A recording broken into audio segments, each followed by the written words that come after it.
Welcome to the Rialto Marketing Podcast. Today's episode is a revenue acceleration series interview where we talk to seven-figure B2B professional service firm owners that are actively trying to grow their business and get to the next level. We talk about the good, the bad, and the ugly so that you can learn from their experience.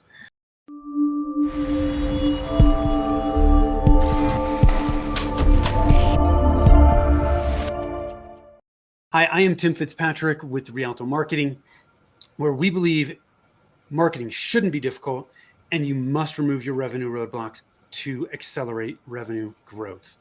Thank you so much for taking the time to tune in. I am super excited to have with me Jonathan Addington from JM Addington Technology Solutions and Cybersecure RIA. Jonathan, thanks for taking the time and thanks for being here. You're welcome. It's a pleasure.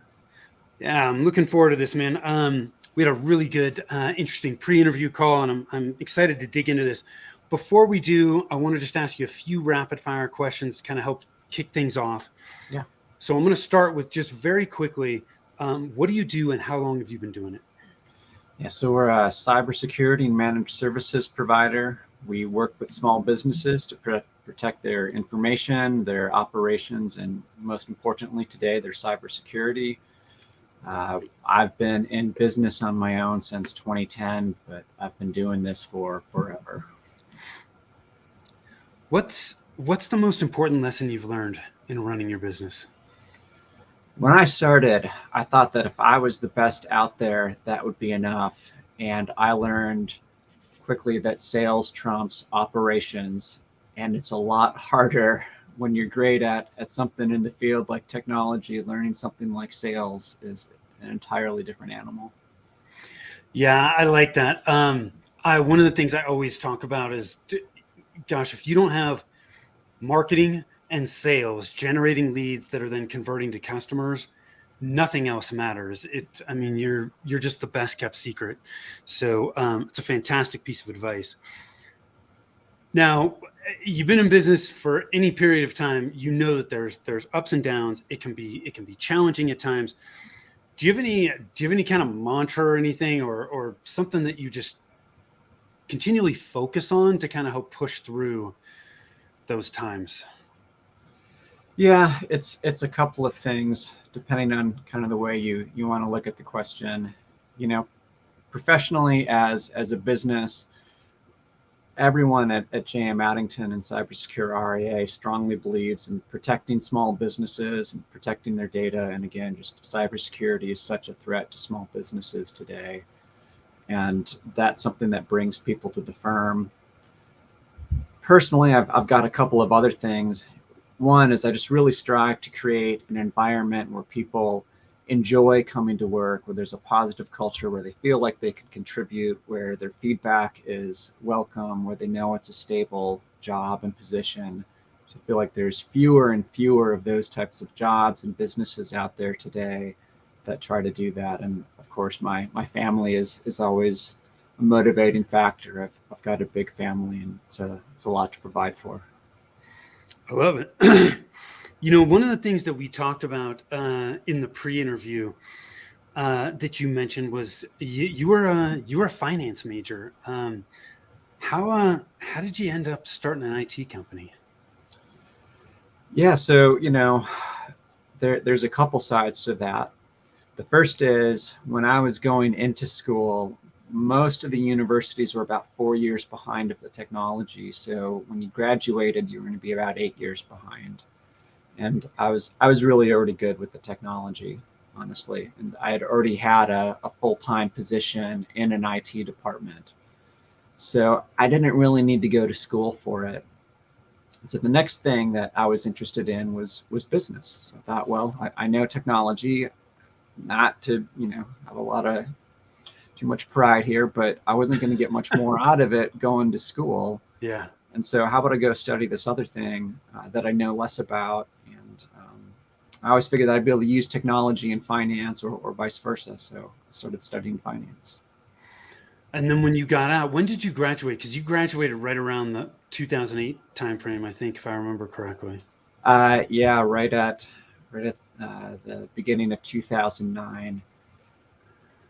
Tim, It's a tough That time to was go into finance, that right? was an awful time to have a bachelor's degree in finance. Yeah. There weren't jobs anywhere. I ended up pushing carts at the Home Depot, which wasn't a bad job. I liked being outside, but it wasn't going to pay any bills. So that's when you decided to start your company.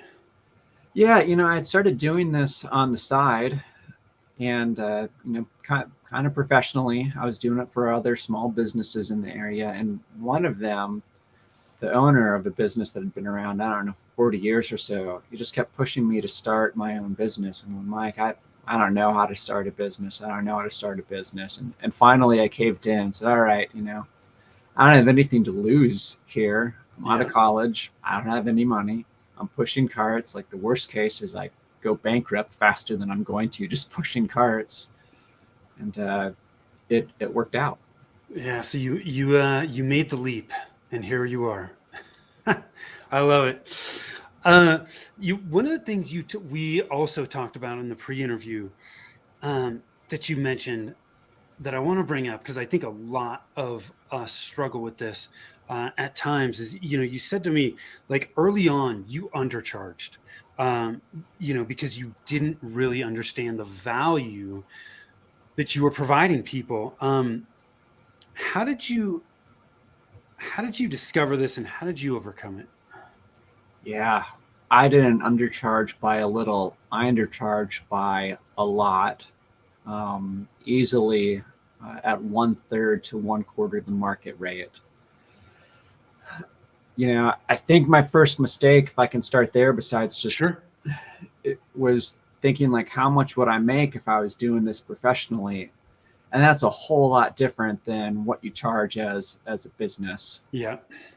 And I started having customers telling me that I wasn't charging them enough, which, was a little bit of a wake up call. And then the second thing is I started networking with other small business owners in IT. They all told me I wasn't charging enough. And so of course the first time you do that rate hike, it's a little bit scary. The second time it was a larger rate hike, and I had more trepidation, but man, did I make a lot more money faster, and I didn't have many Yeah. complaints. And in general, uh, my clients just appreciated what I was doing enough that they were happy to pay it. Yeah, you started to do it. It's so easy to undercharge, especially when we're just starting out, right? A lot of us we don't have that confidence. We just want to Mhm. get those first clients under our belt, and it's really easy to lose sight of that. And I also think a lot of people, like you mentioned, you look at, well, what would I be making if I was doing this somewhere else? How much, if I charge X, how much am I going to make an hour? Mhm. And what we Yeah, really don't exactly. think about is, especially when we look at hourly rate, most people don't look at their effective hourly rate, right? We're Mm, not billing 8 hours a day, 5 days a week. right. I think if most of us are lucky, we're actually billing 25, 30% of the time. And if you don't take that into account, your hourly rate is your effective hourly rate is a hell of a lot lower than you think. So pricing is such an important thing to think about. Well, and I don't think that I understood the effect it was going to have on my business for the following years. I don't have a lot of regrets in life. I tell people I don't have a rear windshield. I don't have a rear windshield mirror. I just have my front windshield. Yeah, But I think that had I properly priced earlier on, it really would have jump started the business. Both personally, my finances would have been a lot better off at the beginning, but also just having the resources. Not only is cash king, I've heard it described as just being oxygen for a business. And just think how much faster could I have built up muscle to do the things that really motivate me, going out there and protecting small businesses and providing an environment.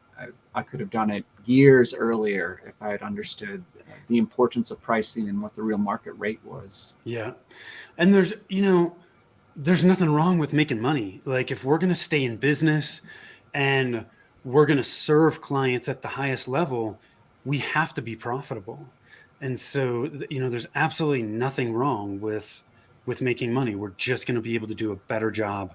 And as you pointed out, you're going to be able to grow faster. I mean, if you want to grow, it takes money to grow. And so, if you don't have it, it makes it hard to invest in things like marketing, sales, which are really going to help drive and scale the business. So thank you for sharing that. Now, you also recently, Cybersecure RIA is a fairly new venture for you, kind of a branch off. How long ago did you start that? That was officially launched last summer. Okay. So with Cybersecure RIA, you've really kind of niched and focused specifically on cybersecurity for RIAs. For people that don't know what RIAs are, registered investment advisors, correct? Correct. How did this come about for you? Yeah. So one, if you're an RIA watching this, don't think that we just started yesterday. Yeah. Right. Yes, that's right. Yeah. As we had gotten further and further into IT and cybersecurity, and as the business grew, and we're working more with compliance, we started working a lot more with financial firms, and some of them were BDs, some of them were RIAs. If you're in the industry, you know what that means. If not, you don't care.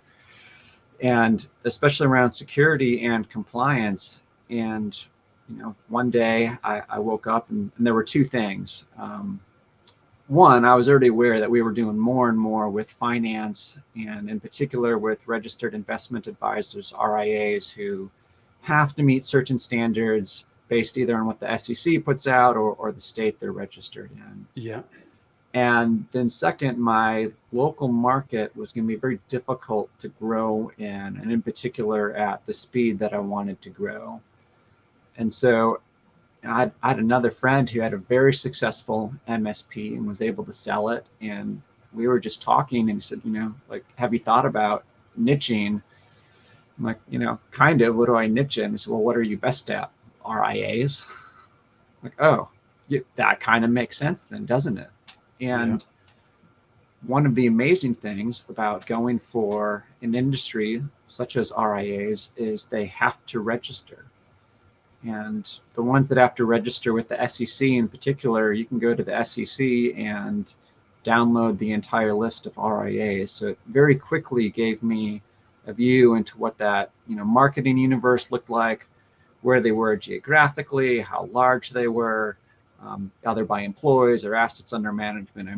It was a wealth of information beyond, man, if you could buy this list, Tim, for marketing, like you would pay a ton of money for it. And it was a great start.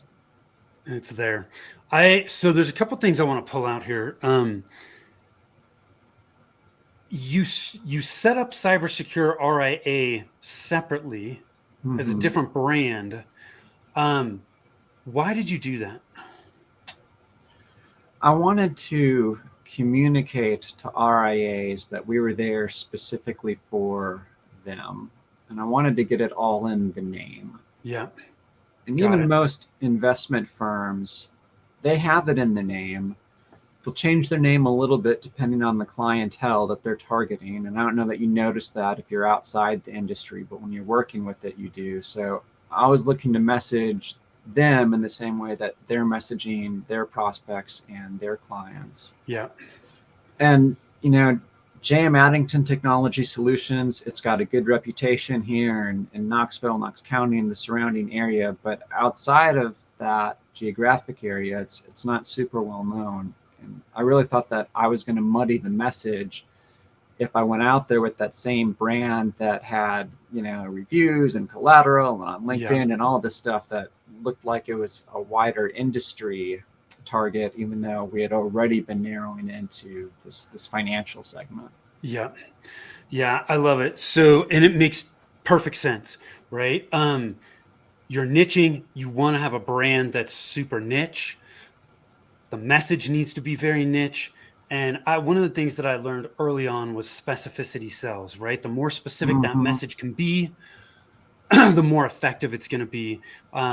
And so it makes perfect sense as to why you kind of set up a separate brand to really go after the RIA market, even though what you're doing in the RIA market is the same as what you've been doing for years now. So I love the fact that you did that, and I want to pull that out because I think there's a lot that people can learn from that. The other thing that you mentioned was that you can, there's a list out there that's public for these RIAs, and when we look at niching, that is one of the really important things to look at is, this niche that you're thinking about. How easy are they to get in front of? Like, how easy are they to find? If they're going to be really difficult to find, man, it's probably not going to be the greatest niche. That's one of the things that we look at, right? You already have been working with RIAs, so you knew that they have the need. You knew that they had the money to pay for it. They're easy to find, right? You're starting to check off some really key boxes here on what's going to be a good niche, what's going to be a good target market. So I love that. I think there's a lot that people can learn from that.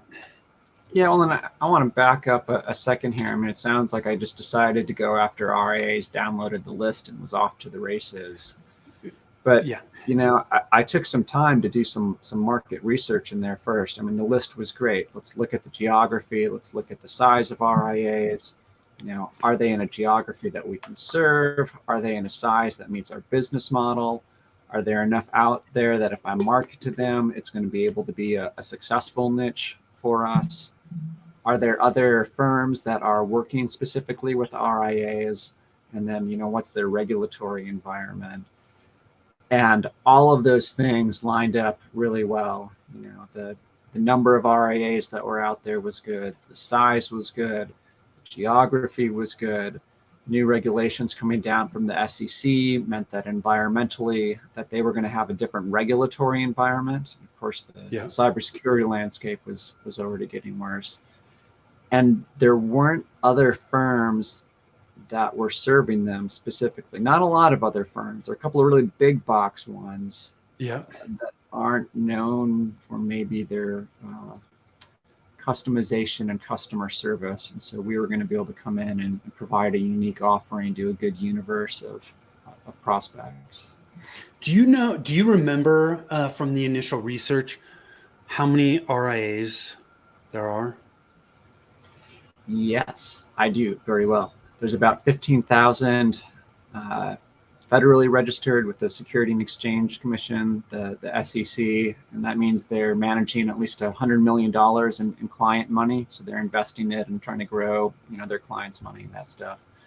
Yeah. And there are roughly 5,000 in between 10 and 99 employees. And so that's kind of our market qualification. And then there's about 25,000 that are state registered. And so those tend to be smaller, often family office, family wealth management type firms. Yeah. So the market's big enough. There's plenty of them there. You don't need all that many to have a very successful business. So let's talk about marketing a little bit, because it sounds like you're leading a lot of the marketing efforts. Can you break down what you're doing from a marketing perspective? How do you approach it? Yeah, I feel like I'm always building new things out, right? So it's never just one thing. It's what am I going to build out next? And after you've built that thing out, usually it's easier to maintain, and I hate maintaining things, so it's much easier for me to pass that off to someone else, to delegate it. Our first thing was obviously I was going to say put up a website, but it wasn't. It was to develop some messaging, to take some of the things we already had and then make sure that we were able to craft it more specifically for registered investment advisors. Next was to stand up the website. After that, I wrote an ebook on this regulation that the SEC was putting out for RIAs. I wrote and recorded a webinar around it. After that, we began doing direct mail, monthly newsletters, news around cybersecurity, industry news, just general business topics, sometimes introductions to other companies that are in the industry but are non-competing. It's really aimed Yeah. to be something that just another business owner would want, and then monthly tech tips, postcards that had some information on it relative to cybersecurity. Started getting together an email list. Promised I didn't just blast everybody, but as they were coming in from webinars or downloading the book or whatever, they also had the opportunity to sign up for weekly cybersecurity tips, which also helps them because it Yeah. counts as ongoing education for what they need. And they're great. I continually get good feedback off of it. Then we started calling them to invite them to the webinars. Makes it a lot easier to get out that information when you're able to mail them about it, call them about it, email them about it. And that's what we've gotten in place since last summer. Some of our next steps include how do we reach out on LinkedIn more effectively? How do we use very targeted advertising on social media and Google AdWords?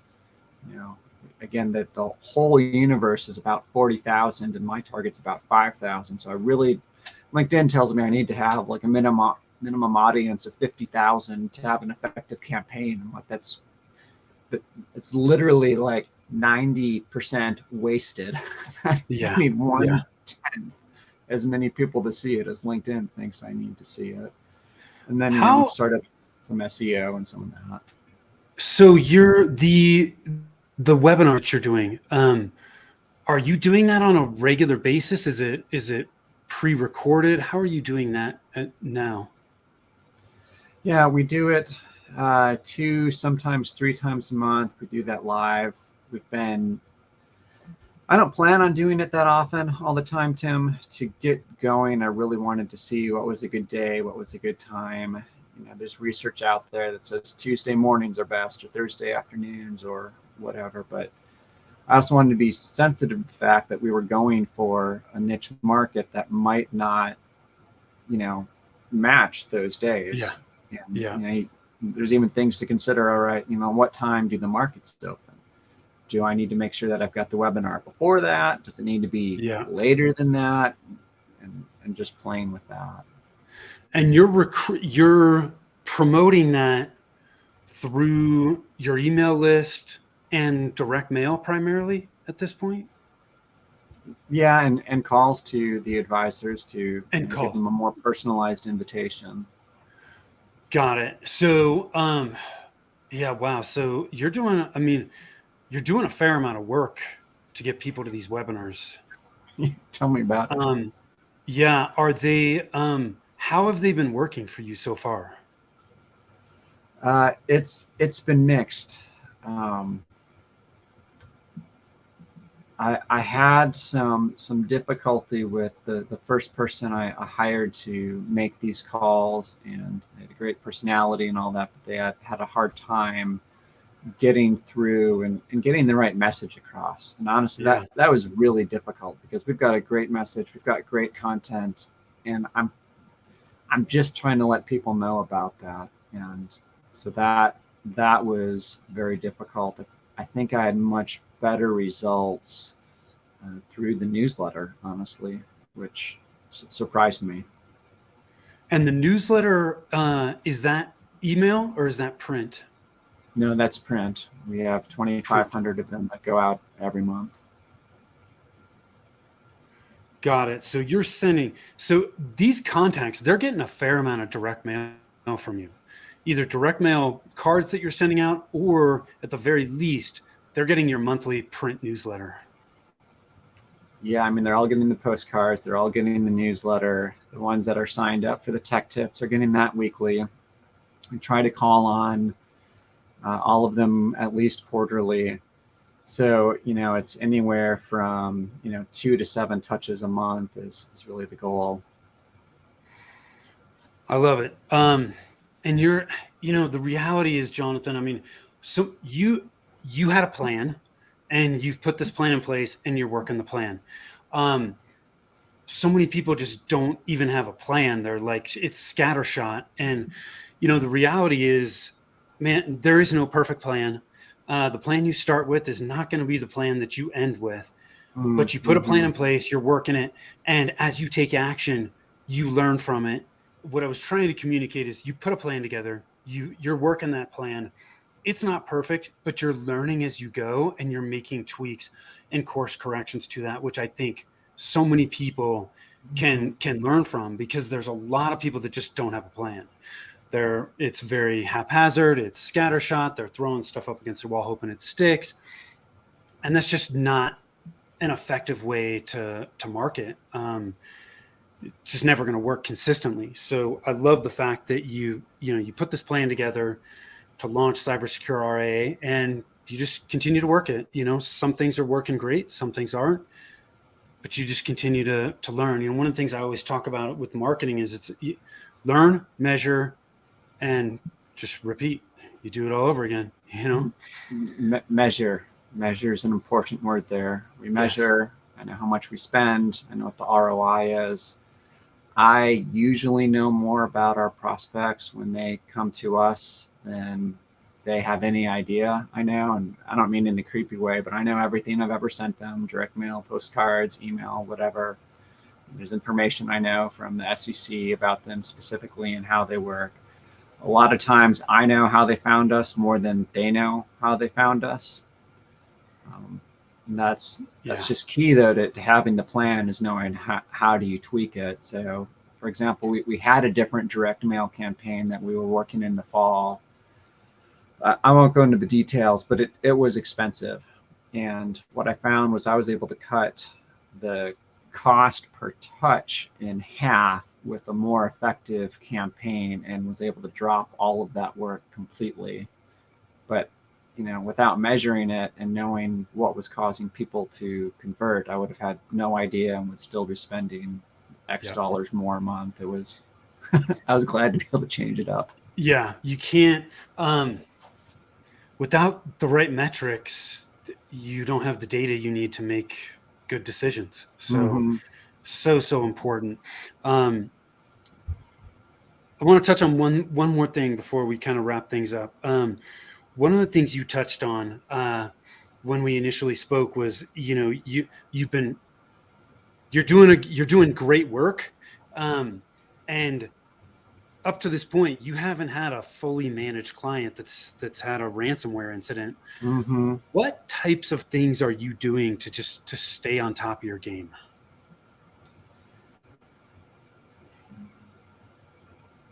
So the correct answer here is that I study the frameworks put out by the National Institute for Standards and Technology, and then I follow industry news and all of that, and I do, all right, but that's really basic level stuff, honestly. Like, you shouldn't be in this industry and not know what those security frameworks are, and not pay attention to industry news, and not network with your peers.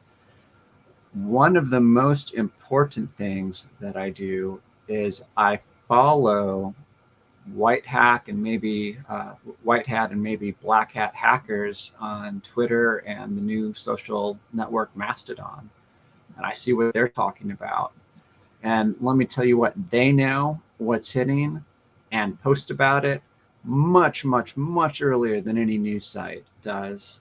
I remember when the tools from the NSA were released, and this was on Good Friday. And you don't have to know what that is other than to know they were NSA hacking tools, right? This is bad. And I was just scrolling through Twitter and saw that they were released. I was like, holy crap, this is bad. It doesn't matter that it's 7 p.m. on a Friday. We got to get after this right now. And so we did. And I don't even know when it hit the news, but it was because I was following these other security people and hackers, honestly, that were talking about it. And they were talking about how cool it is from a hacker perspective. I'm going, this is not cool. Yeah. And it really lets me stay, not just, one step ahead, but two. Yeah. So I love the fact you're talking about, like, staying on top of the latest trends by identifying the right and the best people to follow. And by following those people, it's helping you stay ahead of the game compared to a lot of your peers, which is absolutely phenomenal advice, right? Now, did you know that they were great to follow in the beginning, or did you kind of just start to follow some of these people to see what was going on, and you've kind of refined that list of people over time? It's some of both. You know, I told you that I found this stuff interesting since before I went to school. I mean, I started getting paid for doing tech support in seventh grade, Tim, and I was hacking at computers well before even then. I mean, in middle school, I learned how to defeat my district's security on their computers, and I could print to any classroom in any building across the district and some more of that stuff in high school. It's like I already loved the stuff and already followed a lot of it, and followed a lot of the sources directly. I mean, starting in middle school. So I just loved it. So it was a real natural transition to keep watching them. And then over time to realize I'm really far ahead compared to my peers. And you were talking about pricing before. I didn't realize how far ahead I was until I started hiring people that had worked at other companies like mine. And you're like, you're doing what? Well, we're doing this, that, and the other. You know, isn't that what everybody does? I'm like, no. Nobody does that except the top security companies. I'm like, oh, well, they should be. Yeah. We know they should be, but they're not. And, you know, just a lot of those things that we were doing were coming from following people that, again, you know, were kind of on the other side or real deep into the defense. And because I loved it. I loved it. So knowing what you know now, is there anything you do differently?